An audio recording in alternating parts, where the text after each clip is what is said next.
नंदुरबार येथील श्रीमती दुर्गाबाई रघुवंशी हायस्कूल येथे क्रांतीज्योती सावित्रीबाई फुले यांची जयंती साजरी करण्यात आली। यावेळी व्यासपीठावर कार्यक्रमाचे अध्यक्ष म्हणून शाळेचे मुख्याध्यापक मोहन अहिरराव, उपमुख्याध्यापक श्रीराम मोडक, पर्यवेक्षक हेमंत खेरनार, पर्यवेक्षक संजय सैंदाणे, उत्सव समिती प्रमुख राजश्री गायकवाड, राजेंद्र लांडगे उपस्थित होते। कार्यक्रमाची सुरुवात सावित्रीबाई फुले यांच्या प्रतिमेला पुष्पहार अर्पण करून झाली। अध्यक्षीय भाषणात शाळेचे मुख्याध्यापक मोहन अहिरराव यांनी सावित्रीबाई फुलेंच्या कार्याची महती विद्यार्थ्यांसमोर मांडली। कशा प्रकारे स्त्री आज प्रत्येक क्षेत्रात पुढे आहे, या मागील दीपस्तंभ फक्त सावित्रीबाई फुले ह्या होत्या हे विद्यार्थ्यांना समजावून सांगितले। विद्यार्थी मनोगतातून केदार गवडी, सोहम गवडी यांनी आपले मनोगत व्यक्त केले। कार्यक्रमाचे सूत्रसंचालन जयश्री पाटील यांनी केले। प्रास्ताविक कमल चौरे तर आभार सुनीता बागुल यांनी मानले। कार्यक्रमाच्या यशस्वीतेसाठी सर्व उत्सव समितीतील सर्व शिक्षक व शिक्षकेतर कर्मचारी यांनी परिश्रम घेतले।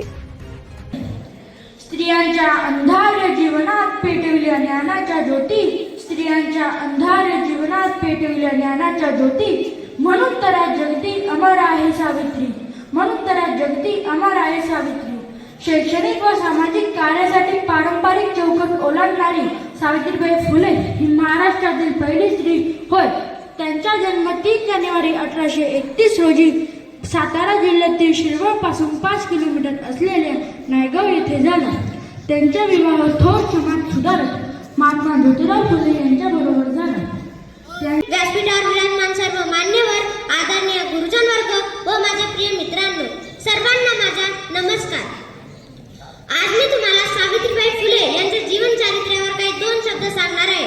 ते तुम्ही शांतचित्ताने ऐकावे ही माझी नम्र विनंती। जेव्हा आपला भारत देश इंग्रजांच्या गुलामगिरीत होता, तेव्हा मुलींना शिक्षणाची कोणतीही सोय उपलब्ध नव्हती। मुलींना कोणी शाळेत पाठवत नसे। तेव्हा एका महान आईने एका गरीब घरी म्हणजे 3 जानेवारी 1831 ला जन्म घेतला। ती महान आई म्हणजे सावित्रीबाई फुले।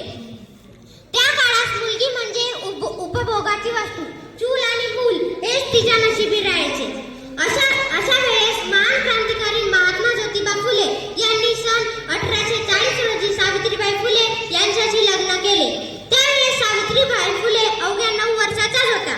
बघा मित्रांनो, त्यावेळेस किती कमी वयातच मुलींचे लग्न करून द्यायचे व मुलींना शिकूही द्यायचे नाही।